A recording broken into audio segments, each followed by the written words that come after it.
Hello hi ನಮಸ್ಕಾರ. ನೀವು ನೋಡ್ತಾ ಇದ್ದೀರಾ ಮಸಾಲಾ ಚಾಯ್ ಮೀಡಿಯಾ. ನಾನಿವತ್ತು ಬೆಂಗಳೂರಿನ ಎಕ್ಸ್ಟ್ರೀಮ್ ಸೌತ್ ಪಾರ್ಟ್ ಕಡೆ ಇರುವಂಥ ಒಂದು ಏರಿಯಾಕ್ಕೆ ಬಂದಿದ್ದೀನಿ. ಇಲ್ಲಿ ಒಬ್ಬರು ತಮಗೆ ಬಂದಂಥ ಒಂದು ಸಮಸ್ಯೆ ಅಥವಾ ಏನು ಪ್ರಾಬ್ಲಮ್ ಅಂತ ಏನು ಹೇಳ್ತೀವಿ, ಅದನ್ನು ಒಂದು ಬಿಸ್ನೆಸ್ಸನ್ನಾಗಿ ಹೇಗೆ ಕನ್ವರ್ಟ್ ಮಾಡಿದ್ರು ಸಕ್ಸಸ್ಫುಲ್ ಆಗಿ ಅನ್ನೋದನ್ನು ತೋರಿಸ್ತೀನಿ. ಈಗ ನೀರು ಅಂತ ಬಂದಾಗ ಬೆಂಗಳೂರಿನ ಕೆಲವು ಭಾಗದಲ್ಲಿ ತುಂಬ ಹಾರ್ಡ್ ವಾಟರ್ನ ಒಂದು ಸಮಸ್ಯೆ ಇದೆ. ಎಸ್ಪೆಷಲಿ ಯಾರ್ಯಾರು ಬೋರ್ವೆಲ್ಲನ್ನು ಬಳಸ್ತಾರೆ ಅವರಿಗೆ ಅದರ ಒಂದು ಪ್ರಾಬ್ಲಮ್ ಗೊತ್ತೇ ಇದೆ. ಸೊ ಈ ಒಂದು ಪ್ರಾಬ್ಲಮನ್ನು ಅವರು ಕೌಂಟ್ರ್ ಮಾಡಲಿಕ್ಕೆ ಅಂತ ಮನೆಯಲ್ಲೇ ಒಂದು ಕೆಲವೊಂದು ಸೊಲ್ಯೂಷನನ್ನು ಕಂಡುಹಿಡ್ಕೊಂಡು ಆಮೇಲೆ ಅದನ್ನು ಬಿಸ್ನೆಸ್ ಆಗಿ ಸಕ್ಸಸ್ಫುಲ್ ಆಗಿ ರನ್ ಮಾಡ್ತಾ ಇರುವಂಥದ್ದನ್ನು ನಾನು ಇವಾಗ ನಿಮಗೆ ತೋರಿಸ್ತೀನಿ. ಸರ್ ನಮಸ್ಕಾರ. ನಮಸ್ಕಾರ ಸರ್, ಚೆನ್ನಾಗಿದ್ದೀರಾ? ಹಾಂ ಚೆನ್ನಾಗಿದ್ದೀವಿ. ಈಗ ರೀಸೆಂಟಾಗಿ ನಾವು ಮಾತನಾಡುವಾಗ ಈಗ ನೀರಿನ ಸಮಸ್ಯೆಗೆ ಅಗೇನೆಸ್ಟ್ ಆಗಿ ನೀವು ಒಂದು ಪ್ಲ್ಯಾನನ್ನು ಕಂಡುಹಿಡ್ಕೊಂಡು ಅದನ್ನು ಸಕ್ಸಸ್ಫುಲ್ ಆಗಿ ಯಾವ ರೀತಿ ಅಪರ್ಚುನಿಟಿಯನ್ನಾಗಿ ಬಳಸ್ಕೊಂಡ್ರಲ್ಲ, ಅದ್ರ ಬಗ್ಗೆ ಸ್ವಲ್ಪ ಡೀಟೇಲ್ ಆಗಿ ಹೇಳೋಕ್ಕಾಗತ್ತಾ ನಮಗೆ? ಬನ್ನಿ ತೋರಿಸ್ತೀನಿ, ಒಳಗಡೆ ಬನ್ನಿ. ಶೋರ್. ಇಲ್ಲಿ ಮನೆ ಕಟ್ಟು ಸ್ವಂತ ಮನೆ ಇದೆ, ಬೋರ್ವೆಲ್ ಎಲ್ಲ ಹಾಕೊಂಡಿದ್ದೀವಿ. ಆದರೆ ಇಲ್ಲಿ ತುಂಬಾ ಬೋರ್ವೆಲ್ ಹಾರ್ಡ್ ವಾಟರ್ ಇರೋದ್ರಿಂದ ಈ ಟ್ಯಾಪ್ ಏನಿದೆ ನೋಡಿ ಮೂವ್ ಆಗ್ತಾ ಇಲ್ಲ. ಇದು ವಾಟರ್ ಬರ್ಲಿಕ್ಕೆ ತುಂಬಾ ಕಷ್ಟ ಆಗತ್ತೆ. ಇದು ಹಾರ್ಡ್ನೆಸ್ ಇಂದ ಈ ಟ್ಯಾಪ್ ಎಲ್ಲ ಬ್ಲಾಕ್ ಆಗ್ಬಿಡತ್ತೆ. ಇದು ನೋಡೋಣ, ನೀವೇ ಟ್ರೈ ಮಾಡಿ ನೋಡಿ. ಇದೇ ಆಚೆ ಬರ್ತಾ ಇದೆ ತಿರುಗಿ. ಇದ್ರ ಬೇಸ್ ಏನಲ್ವಾ? ಹೌದು, ನಿಜವಾಗ್ಲೂ ಗಟ್ಟಿಯಾಗಿ ಇಟ್ಕೊಂಡಿದೆ. ಹಾರ್ಡ್ ವಾಟರ್ ಅನ್ನ ನಾವು ಸರಿಪಡಿಸೋಕೋಸ್ಕರ ಸಾಫ್ಟ್ವೇರ್ ಅನ್ನು ಕಾಮನ್ ಆಗಿ ಎಲ್ಲರೂ ಬಳಸುವಂತದ್ದು. ಹೌದು, ನಾವು ಅದನ್ನ ಹಾಕಿದ್ದೀವಿ. ಆ ಸಾಫ್ಟ್ವೇರ್ ಹಾಕಿದ್ರೂ ಕೂಡ ಇದರಲ್ಲಿ ಹಾರ್ಡ್ನೆಸ್ ಕಮ್ಮಿ ಆಗಲ್ಲ, ಮತ್ತೆ ಅದು ರಿಪೀಟಿಂಗ್ಲಿ ಅದೇ ರಿಪೇರಿ ಬರ್ತಾ ಇದೆ. ಅಷ್ಟೊಂದು ಗಡುಸಾದಂತ ವಾಟರ್ ಇಲ್ಲಿ ಇರೋ ಸಾಫ್ಟ್ವೇರ್ನೇ ಹಾಳು ಮಾಡ್ತಾ ಇದೆಯಾ? ಅದನ್ನೇ ಕೆಡಿಸ್ತಾ ಇದೆ. ಇಷ್ಟೊಂದು ಹಾರ್ಡ್ನೆಸ್ ಇರುವಂತ ಮಟೀರಿಯಲ್ ಫ್ಲೋರ್ ಮತ್ತೆ ಟ್ಯಾಪ್ ನಲ್ಲೆಲ್ಲ ಇರೋದನ್ನ ನೀವು ನೋಡಿದೀರಾ? ಹೌದು. ಇದನ್ನ ನಾವು ತುಂಬಾ ತಲೆ ಕೆಡಿಸ್ಕೊಂಡು ಇದಕ್ಕೊಂದು ಸೊಲ್ಯೂಷನ್ಗೆ ಹುಡ್ಕೊಡ್ತಾ ಇದ್ವಿ. ಆಮೇಲೆ ಏನೋ ನೋಡ್ತಾ ನಾವು ಇದ್ರಲ್ಲಿ ಏನಾದ್ರು ಒಂದು ಸ್ಕಿನ್ ಮೇಲೆ ಆಗುವಂತ ದುಷ್ಪರಿಣಾಮವನ್ನ ತಡೆಗಟ್ಟೋದಿಕ್ಕಾದ್ರೂ ಅಟ್ಲೀಸ್ಟ್ ಸ್ವಲ್ಪ ಪ್ರಮಾಣದಲ್ಲಾದ್ರೂ ನಾವು ಅದಕ್ಕೆ ಒಂದು ಸೊಲ್ಯೂಷನ್ ಕಂಡುಹಿಡ್ಕೋದು ಅನಿವಾರ್ಯವಾಗಿತ್ತು ನಮಗೆ.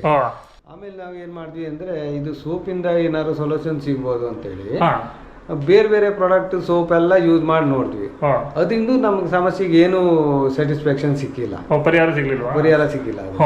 ಇಷ್ಟೆಲ್ಲ ಆದ್ಮೇಲೆ ನಾವೇನ್ ಮಾಡಿದ್ವಿ, ನಮ್ಗೆ ಹರ್ಬಲ್ ಸೋಪ್ ಅನ್ನ ನಾವೇ ಮಾಡ್ಕೋಬೋದಲ್ವಾ ಯೋಜನೆ ಬಂತು. ಅದಕ್ಕೋಸ್ಕರ ನಾವು ಫುಡ್ ಗ್ರೇಡ್ ಐಟಮ್ ಆಯ್ತು, ಕೋಕೋನಟ್ ಆಯಿಲ್ ಮತ್ತೆ ಆಲ್ಮಂಡ್ ಆಯಿಲ್ ಇದನ್ನೆಲ್ಲ ಸೇರಿಸ್ಬಿಟ್ಟು ಕೆಮಿಕಲ್ ಫ್ರೀ ಆಗಿ ನಾವು ಹರ್ಬಲ್ ಸೋಪ್ ನಾವೇ ಮಾಡ್ತಾ ಇದ್ವಿ. ನಮ್ಗೊಂದು ರಿಲ್ಯಾಕ್ಸ್, ಒಂದು ಸಮಾಧಾನ ಸಿಕ್ಕಿದೆ ಅದರಲ್ಲಿ.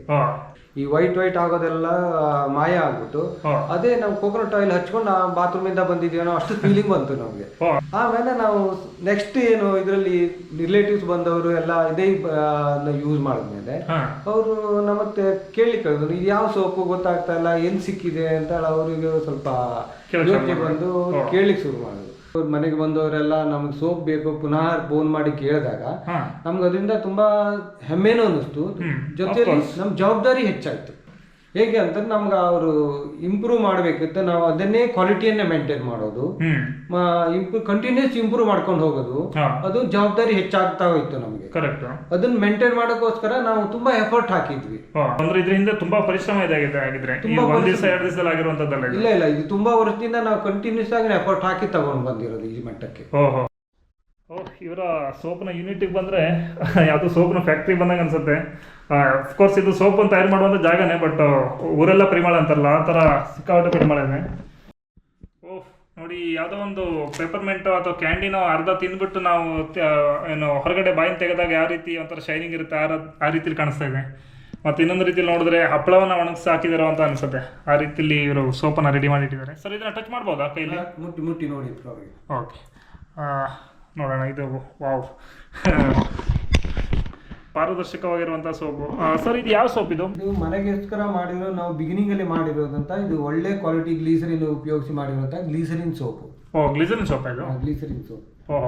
ಇದಕ್ಕೆ ನಾವು ವಿನಿಗಾ ಅಂತ ನಾವು ಹೆಸರನ್ನು ಇಟ್ಟಿದ್ದೀವಿ. ವಿನಿಗಾ ಅಂತ? ವಿನಿಗಾ ಗ್ಲೀಸರಿನ್ ಸೋಪ್, ಪ್ಯೂರ್ ಗ್ಲೀಸರಿನ್ ಸೋಪ್. ನಾನು ಅವಾಗ ಹೇಳಿದ್ನಲ್ವಾ, ಈ ಜನರ ಇಷ್ಟಪಟ್ಟಿರೋದು, ಇದು ಪ್ರಪ್ರಥಮವಾಗಿ ಕುಲದೇವ ಸೋಪ್ ಇಂಡಸ್ಟ್ರಿಯಿಂದ ಆಗಿರುವ ಮೊದಲನೇ ಪ್ರಾಡಕ್ಟ್ ಇದು. ಅವರ ಈ ಒಂದು ಕುಲದೇವ್ ಇಂಡಸ್ಟ್ರಿಯ ಜರ್ನಿ ಸ್ಟಾರ್ಟ್ ಆಗೋಕ್ಕೆ ಅಡಿಪಾಯವಾಗಿ ಬಂದಂತಹ ಸೋಪ್ ಅಂತ ಇದು. ಸೊ ಇದು ಕೂಡ ಇದೆ. ಇದರಲ್ಲಿ ಪ್ಯಾಕಿಂಗ್ ಎಲ್ಲ ಇವಾಗ ಸ್ಟಾರ್ಟ್ ಮಾಡಿದ್ದೀರಾ ಅಥವಾ ಹೀಗೆ ಕಳಿಸ್ತೀರಾ ಇದನ್ನ? ಅದಕ್ಕೆ ಮತ್ತೆ ತಿರ್ಗಾ ರ್ಯಾಪರಿಂಗ್ ಆಗಿ ಬಂದ್ಬಿಟ್ಟು ಆಮೇಲೆ ಬಾಕ್ಸ್ ಅಲ್ಲಿ ಪ್ಯಾಕ್ ಆಗಿ ಬರುತ್ತೆ. ಇದ್ರ ಜೊತೆಯಲ್ಲಿ ನಾವು ಇನ್ನು ಕೆಮಿಕಲ್ ಫ್ರೀ ಆಗಿ herbal soap, Kannika gram flour soap ಮತ್ತೆ ಅಲೋವೆರಾ, ಕಾಂತಿ ಅಲೋವೆರಾ ಸೋಪ್ ಅಂತ ಇನ್ನೂ 2 ಸೋಪ್ ಇದೆ ನಮ್ಮ ಹತ್ರ. ಬನ್ನಿ ತೋರಿಸ್ತೀನಿ. ಅಲೋವೆರಾ ಸೋಪ್ ಏನಿದೆಯಲ್ಲ, ಅದೇ ಹರ್ಬಲ್ ಸೋಪು. ಇದು ಮೇನ್ಲಿ ಸ್ಕಿನ್ ಕೇರ್ ಸೋಪು. ಹಾ ಅಂದ್ರೆ ಈ ಪಿಂಪಲ್ಸ್ ಎಲ್ಲ ಬರುತ್ತಲ್ಲ, ಹಾ ಪಿಂಪಲ್ಸ್ ಎಲ್ಲ ಅವಾಯ್ಡ್ ಆಗುತ್ತೆ. ಹಾ. ಪಿಂಪಲ್ಸ್ ಇರಲ್ಲ.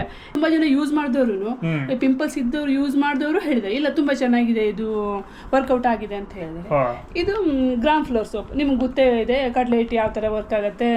ಇದು ನಿಮ್ಗೆ ಸ್ಕಿನ್ ಗ್ಲೋ ಕೊಡುತ್ತೆ. ಓ ಕಡಲೆ ಹಿಟ್ಟು ಇರೋದ್ರಿಂದ. ದೊಡ್ಡ ದೊಡ್ಡ ಬಕೆಟ್ಗಳು ಮತ್ತೆ ಯೂನಿಟ್ಗಳನ್ನು ಇಟ್ಕೊಂಡಿದ್ದಾರೆ. ಇದು ಸೋಪ್ಗೇನೆ ಬಳಸೋದು ಇದಷ್ಟು? ಇದು ಆಕ್ಚುಲಿ ಇನ್ನೂ ಒಂದೆರಡು ಪ್ರಾಡಕ್ಟ್ ಇದೆ ನಮ್ಮ ಹತ್ರ. ಹೌಸ್ ಹೋಲ್ಡ್ ಕ್ಲೀನಿಂಗ್ ಪ್ರಾಡಕ್ಟ್ ಇದೆ.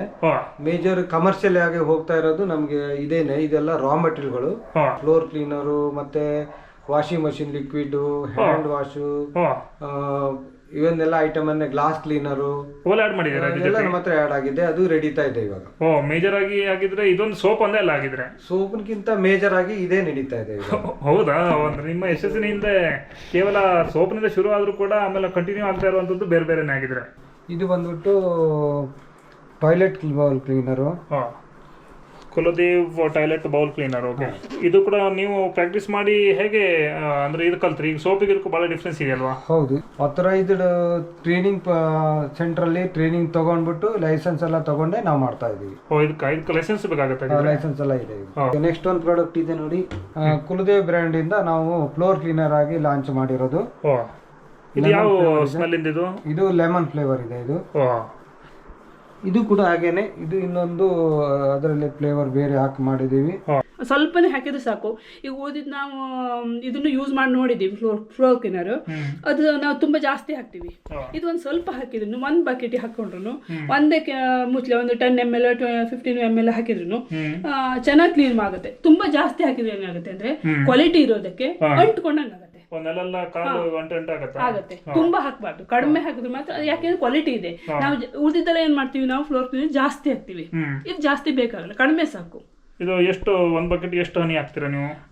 10 to 15 ml ಹಾಕ್ತೀವಿ. ಏನಿದು ಸರ್? ಇದು ವಾಷಿಂಗ್ ಮಷಿನ್ ಲಿಕ್ವಿಡ್ ಅಂತೇಳಿ ಕುಲದೇವ್ ಬ್ರ್ಯಾಂಡ್ ಇಂದ ಲಾಂಚ್ ಮಾಡಿರೋದು. Washing machine liquid 1 litre can ಅನ್ನ ಮಾಡಿದ್ವಿ. 1 ಲೀಟರ್? ಇದು ಜನರ ರೆಸ್ಪಾನ್ಸ್ ಎಲ್ಲ ಹೇಗಿದೆ? ಈಗ ಇದನ್ನೆಲ್ಲ ತಗೊಳಕ್ಕೆ ಸ್ಟಾರ್ಟ್ ಮಾಡಿದಾರಾ ಅಥವಾ ಇವಾಗ ನಮ್ಮಲ್ಲಿ ಇರೋ ಪ್ರಾಡಕ್ಟ್ ಎಲ್ಲದನ್ನು ರಿಪೀಟಿಂಗ್ಲಿ ಜನರು ಕೇಳ್ತಾ ಇದ್ದಾರೆ. ನಾವು ಅದನ್ನ ಫುಲ್ಫಿಲ್ ಮಾಡಕ್ಕೆ ಎಫರ್ಟ್ ಆಗ್ತಾ ಇದೀವಿ. ಅದೇ ಮತ್ತೆ ನೀವು ಮನೆಯಲ್ಲೇ ರೆಡಿ ಮಾಡ್ತೀರಲ್ವಾ? ತುಂಬಾ ಜನರೆಲ್ಲ ಇಟ್ಕೊಂಡು ಈ ತರ ಮಾಡಿಲ್ಲ, ನೀವೇ ಸ್ವಂತ ಮಾಡೋದ್ರಿಂದ. ಇದೇನಿದು? ಇದು ನೋಡಿ ಸರ್, ಇದು ಡಿಶ್ ವಾಶ್ ಬಂದ್ಬಿಟ್ಟು ನಿಮಗೆ ಮನೆಗೆ ಯೂಸ್ ಆಗೋ ತಕ್ಕದ್ದು. ಇದು ನಾವು ಪಕ್ಕ ನಮ್ಮ ಈಗ MNC-ಗಳು ಕೂಡ ಎಷ್ಟೋ ಇದೇ ಸೇಮ್ ಶೇಪ್ ಅಲ್ಲೇ ಮಾಡ್ತಾರಲ್ವಾ? ಅದೇ ತರ ಮಾಡಿದೀರಾ? ಅದೇ ಕ್ವಾಲಿಟಿ ನಾವು ಮೇಂಟೈನ್ ಮಾಡಿದೀವಿ. ಹೌದಾ? ಯಾವ್ದೇ ಕೈ ತುಂಬಾ ಪಾತ್ರೆಗಳು ತೊಳೆದ್ರು ಕೈ ವೈಟ್ ಆಗೋದು ಆ ತರ ಏನಾಗಲ್ಲ. ಕೈಗೆ ಏನು ಡ್ಯಾಮೇಜ್ ಮಾಡಲ್ಲ, ಸ್ಕಿನ್ ಚೆನ್ನಾಗೇ ಇದಾಗುತ್ತೆ, ಪಾತ್ರೆನೂ ತುಂಬಾ ಕ್ಲೀನ್ ಆಗುತ್ತೆ. ಏನು ಹಾರ್ಡ್ ಕೆಮಿಕಲ್ ಇಂದ ಕಡಿಮೆ ಇದೆ. ಅದು ತುಂಬಾ ಕೆಮಿಕಲ್ ಯೂಸ್ ಮಾಡಿಲ್ಲ ಅವರು. ಇಷ್ಟು ದೊಡ್ಡ ಕ್ಯಾನ್ ಹ್ಯಾಂಡ್ ವಾಶ್, ಇದನ್ನ ಯಾವ ರೀತಿ ಬಳಸೋದು? ಇದು ಕ್ಯಾನ್ ಅನ್ನೇ ಮಗ್ಸೋದು ಹೇಗೆ ಅದು? ಸರ್ ಆ್ಯಕ್ಚುಲಿ ಇದು ಕಸ್ಟಮರ್ ರಿಕ್ವೈರ್ಮೆಂಟ್ ಪ್ರಕಾರ ನಾವು ಹಾಸ್ಟೆಲು ಮತ್ತು ಹೋಟೆಲು ಹಾಸ್ಪಿಟಲ್ಗೆಲ್ಲ ಅಲ್ಲೂ ರೀಚ್ ಆಗಿದೆ. ಅಲ್ಲಿಗೆಲ್ಲ ನಾವು 5 ಲೀಟರ್ ಕ್ಯಾನನ್ನೇ ಕೊಡ್ತೀವಿ. ಮಂತ್ಲಿ 25 ಲೀಟ್ರು 50 ಲೀಟ್ರ್ ಎಲ್ಲ ಯೂಸ್ ಮಾಡೋರು ಇದ್ದಾರೆ. ಅವರಿಗೆ ನಾವು ಈ ಚಿಕ್ಕದು 200 ml 300 ml ಎಲ್ಲ ಸ್ಯಾಟಿಸ್ಫ್ಯಾಕ್ಷನ್ ಇರಲ್ಲ. ಮತ್ತೆ ಅದು ಬಲ್ಕಲ್ಲಿ ಹೋಗೋದ್ರಿಂದ ನಾವು 5 ಲೀಟರ್ ಕ್ಯಾನ್ ಹಾಕೊಡೋದ್ರಿಂದ ಈಸಿಯಾಗಿ ಎತ್ಕೋಬಹುದು, ಡೆಲಿವರಿಗೆಲ್ಲ ಈಸಿ ಆಗುತ್ತೆ. ಅದ್ರ ಸಲುವಾಗಿ 5 ಲೀಟರ್ ಕ್ಯಾನ್ ಅನ್ನ ಮಾಡಿದ್ವಿ. ಸಕ್ಸಸ್ ಆಗ್ಲಿಕ್ಕೆ ಮೇನ್ ಬೇಕಾಗಿರೋದೇ ಕಸ್ಟಮರ್ ಈಸ್ ಗಾಡ್. ಅದು ನಿಮ್ಗೆ ಅರ್ಥ ಆಗ್ಬೇಕು ಅಂದ್ರೆ ನೀವು ಅಷ್ಟೇ ಅಲ್ಲಿ ಡೆಡಿಕೇಟ್ ಮಾಡಿ ನಿಮ್ಮನ್ನ ತೊಡಸ್ಕೊಂಡು ಮಾಡಿದ್ರೇನೆ ಅದು ಕಂಟಿನ್ಯೂಸ್ ಇಂಪ್ರೂವ್ಮೆಂಟ್ ಇರಬೇಕು. ಟೆಕ್ನಾಲಜಿ ಅಪ್ಗ್ರೇಡ್ ಆಗಬೇಕು.